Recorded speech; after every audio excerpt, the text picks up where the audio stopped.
पीछे के वीडियोस में मैंने फंडामेंटल से रिलेटेड कुछ टॉपिक्स को डील किया है। फंडामेंटल से रिलेटेड टॉपिक्स में हम लोगों को 9 टॉपिक्स डील करना था, जिसमें 9वां टॉपिक्स जो था वो मेमोरी यूनिट था। लास्ट टॉपिक है मेमोरी यूनिट। मेमोरी को स्टोरेज से समझ सकते हैं और स्टोरेज से रिलेटेड जितने भी टर्म्स है वो मैं आज आपको बताने वाला हूँ। सिंपली आप बात को समझिएगा कि मेमोरी होता क्या है। पहले तो what do you mean by memory. तो जितनी भी घटनाएं घटती हैं, अगर अपने ऊपर देखा जाए तो जितनी भी घटनाएं घटती हैं, जो भी बातें होती हैं, वो आपका ब्रेन क्या करता है, मेमोराइज करता है। अच्छा, उसमें जो कुछ भी मेमोराइज होता है वो बाद में, जो मेमोराइज हो जाता है बाद में यूटिलाइज होता है। उसी तरह से इसी कॉन्सेप्ट को कंप्यूटर भी मेंटेन करता है। कंप्यूटर की भी अपनी मेमोरी होती है। कंप्यूटर भी चीज़ों को मेमोराइज करता है और वो मेमोराइज करने के लिए जो डिवाइसेस का यूज़ करता है उसको हम लोग स्टोरेज डिवाइसेस कहते हैं। जिस तरह से हमारा ब्रेन में मेमोराइज करता है, उस तरह से कंप्यूटर का मेमोरी यूनिट भी मेमोराइज करता है। अब है कि मेमोरी है क्या, तो ये स्टोर इंफॉर्मेशन को स्टोर करने का एक मीडियम है। और ये जिस तरह से हमारे दिमाग हमारे दिमाग को मेमोराइज करता है, उसी तरह से कंप्यूटर भी सिस्टम एक यूज करता है। अब है कि मेमोरी कितने तरह का होता है। तो कंप्यूटर साइंस में मेमोरी जो होता है मुख्यतः 2 प्रकार का होता है। एक होता है मेन मेमोरी और दूसरा होता है प्राइमरी मेमोरी और सेकेंडरी मेमोरी के टर्म में आप इसको ले सकते हैं। तो आप इसको माइंड में फिगर कैसे ड्रॉ करेंगे, तो सबसे पहले मेमोरी में एक होता है प्राइमरी मेमोरी, एक होता है सेकेंडरी मेमोरी। प्राइमरी मेमोरी में 2 तरह के मेमोरी होते हैं। एक को रैम कहते हैं, दूसरे को रोम कहते हैं। और सेकेंडरी स्टोरेज, अगर सेकेंडरी मेमोरी की बात करें तो सेकेंडरी मेमोरी में hard disk, pen drive, DVD, CD DVD, data card हुआ, फिर क्लाउड स्टोरेज भी अभी बहुत चलन में है, यूज में आता है।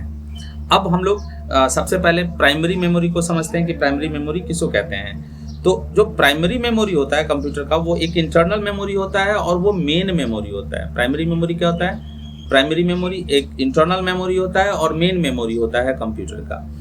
प्राइमरी मेमोरी में 2 तरह के मेमोरी होते हैं। एक होता है रैम रैंडम एक्सेस मेमोरी, और दूसरा होता है रोम रीड ओनली मेमोरी। अब ये रैंडम एक्सेस मेमोरी क्या है, जब भी आप कंप्यूटर पे काम कर रहे होते हैं, डेटा और इंस्ट्रक्शंस जब आप दे रहे होते हैं कंप्यूटर को, तो कंप्यूटर का रैंडम एक्सेस मेमोरी क्या करता है, उसको कैरी करता है। उसके बाद प्रोसेस में डालता है, जो भी आउटपुट्स आता है उसको भी फिर रैम कंटेंट करता है, फिर वो रिलीज करता है।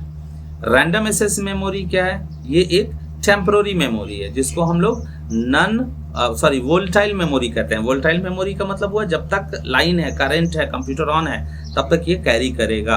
अगर आप कंप्यूटर को शट डाउन कर देते हैं तो वो सारी मेमोरी क्या होती है, ओमिट हो जाती है। तो ये रैंडम एक्सेस मेमोरी है। उसके बाद एक होता है read only memory. Read only memory को शॉर्ट फॉर्म में क्या बोलते हैं, रोम बोलते हैं। अब इस रोम को समझिए। कंप्यूटर को स्टार्ट करने के लिए जितने भी डेटा या कमांड्स चाहिए होते हैं, वो सारे के सारे रीड ओनली मेमोरी में होते हैं। ये एक परमानेंट मेमोरी होता है और रीराइटेबल बिल्कुल नहीं होता है। एक बार जब उसमें कुछ भी राइट कर दिया जाता है, वो उसको कैरी करता है। रीड ओनली मेमोरी क्या है, it is a permanent memory, not changeable, not deletable, वो फिक्स होता है, तो इसको रीड ओनली मेमोरी कहते हैं। अब चलिए, कंप्यूटर की मेमोरी, प्राइमरी मेमोरी में रैम टेम्पररी है, अभी करंट काम जो कर रहे हैं रैम उसको कैरी करता है, ठीक है। उसके बाद रीड ओनली मेमोरी, रोम रीड ओनली मेमोरी है, कंप्यूटर को स्टार्ट करने से संबंधित जो भी बेसिक्स कमांड्स और इंस्ट्रक्शंस होते हैं उसको कैरी करता है। ये रीराइटेबल नहीं होता है, परमानेंट होता है। चलिए, ये हुआ प्राइमरी मेमोरी। अब आइए सेकेंडरी मेमोरी में। सेकेंडरी मेमोरी एक एडिशनल मेमोरी है। जब हम कोई काम कर रहे होते हैं तो वो रैम में मेमोराइज होता है, फिर प्रोसेस होता है, स्टोरेज। अब अगर आप उसको सेव करते हैं, मान लीजिए आप वर्ड में एक फाइल बना रहे हैं, बायोडाटा बना रहे हैं, बायोडाटा जब तक आप बना रहे हैं, सेव नहीं किए हैं, तब तक वो रैम का पार्ट है, कंप्यूटर बंद हो गया, फिर आप कंप्यूटर खोलिएगा, यू विल नॉट गेट। लेकिन जब आप उसको सेव करते हैं, नाम देते हैं, कोई लोकेशन देते हैं, तो वो जाकर सेकेंडरी स्टोरेज डिवाइस में जमा होता है। तो सेकेंडरी स्टोरेज डिवाइस में जो सबसे प्राइम स्टोरेज डिवाइस है, दैट इज हार्ड डिस्क सबसे प्राइम स्टोरेज डिवाइस है। हार्ड डिस्क की एक कैपेसिटी होती है, और कैपेसिटी मैं बता दूं, साइज बिट से शुरू होता है, बिट से बाइट में जाता है। बाइट अगर 10 बाइट्स को अगर 10 और 24 बाइट्स मिलाते हैं तो 1 किलोबाइट होता है, 1024 किलोबाइट को अगर मिक्स करते हैं तो वो 1 मेगाबाइट होता है। 10 मेगाबाइट 1024 मेगाबाइट को अगर हम करते हैं तो वो 1 गीगाबाइट होता है, और 1024 गीगाबाइट को फिर मिक्स करते हैं तो वो कंबाइंड फीचर में 1 टेराबाइट होता है। हार्ड डिस्क जब हम लोग पढ़ते थे तो हार्ड डिस्क जीबी में आता था, अब जो हार्ड डिस्क आता है वो टीबी में आता है, टेराबाइट में आता है। हार्ड डिस्क जो होता है main prime input storage device है, प्राइम स्टोरेज डिवाइस है, और ये आजकल टेराबाइट में मेजरमेंट होता है। और हार्ड डिस्क एक इंटरनल होता है जो कंप्यूटर सीपीयू के अंदर लगा हुआ होता है, और एक एक्सटर्नल होता है जिसको यूएसबी पोर्ट के थ्रू जोड़ा जा सकता है, वो कैरिएबल होता है। बहुत बार क्या होता है कि हमारा डाटा जो है बहुत इंपॉर्टेंट होता है, तो हम उसको कंप्यूटर्स के main storage device hard disk में रख के एक एक्सटर्नल हार्ड डिस्क कैरी करते हैं और उसमें डाल लेते हैं। खैर, ये हार्ड डिस्क हुआ।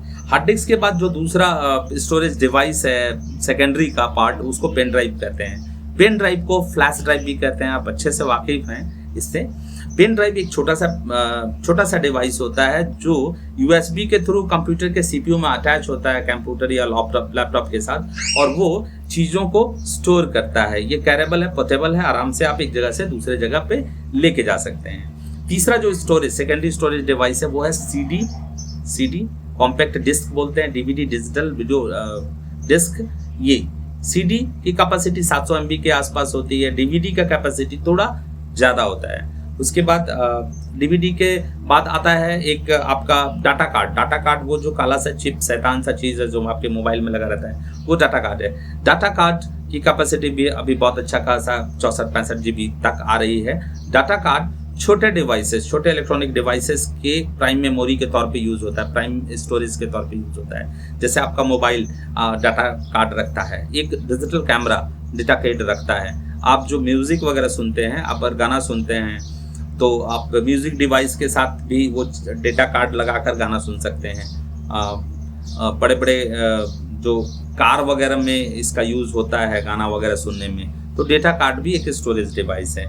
अब जो एक नया डिवाइस नया एक जो स्टोरेज थीम आया हुआ है वो है क्लाउड स्टोरेज। क्लाउड स्टोरेज किसको कहते हैं? तो अगर आप अपने डेटास को, फोटोज़ को, फाइल्स को कैरी करते हैं अपने डिवाइस पे, तो वो स्टोर करते हैं। अगर वो किसी तरीके से डिस्ट्रॉय हो जाता है तो फिर आप उसको वापस नहीं पा सकते हैं। अब क्या है कि अब हम लोग एक वर्चुअल बना के रखे हैं। आपका जो ईमेल आईडी है, पासवर्ड है, उसके आधार पर एक क्लाउड फोल्डर बना रहता है जिसमें आप अपने जितने भी इंपॉर्टेंट डेटा हैं, फाइल्स हैं, उसको डाल सकते हैं। तो उसको क्लाउड स्टोरेज कहते हैं। क्लाउड स्टोरेज में क्या है, आपका ईमेल आईडी जो भी है, आपका पासवर्ड वगैरह डाल के जो भी फोटो वोटो है उसको शेयर कर देते हैं क्लाउड के साथ, तो सारे के सारे फोटो जाके वहाँ पे कॉपी हो जाते हैं। ऐसा स्टोरेज का क्या फ़ायदा है? तो इस स्टोरेज का फ़ायदा ये है कि यदि आपके पास मोबाइल नहीं है तो आप अपने ईमेल आईडी से लॉगिन करके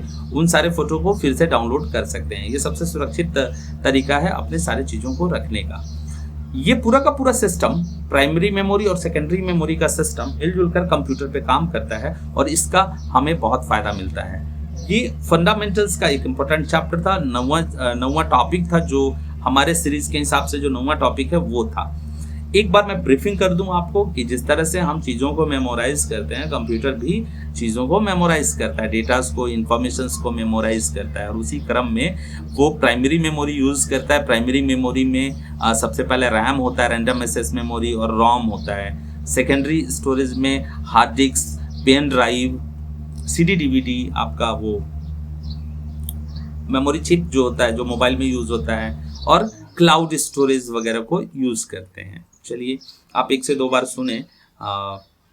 मुझे लगता है कि सुनकर आप चीज़ों को अपने माइंड में रखेंगे। ये कंप्लीट मुझे लगता है कि ये कंप्लीट नहीं है।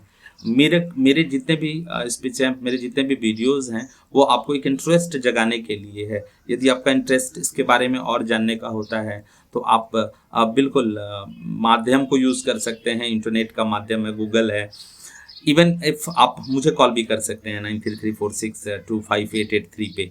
आप इस पे कॉल करिए, मैं आपसे ज़रूर बात करूँगा। मैं आपके इंटरेस्ट को जगाने की कोशिश करूँगा और मैं चाहूँगा कि आप चीज़ों में इंटरेस्ट लें। चलिए, धन्यवाद। ये 9वां चैप्टर था। इसके अलावा फंडामेंटल से रिलेटेड जितने भी मेरे वीडियोज़ हैं आप देखें, ज़रूर देखें। निश्चित आपको कुछ ना कुछ इंटरेस्ट जागेगा इन सब्जेक्ट्स पे। धन्यवाद आपका।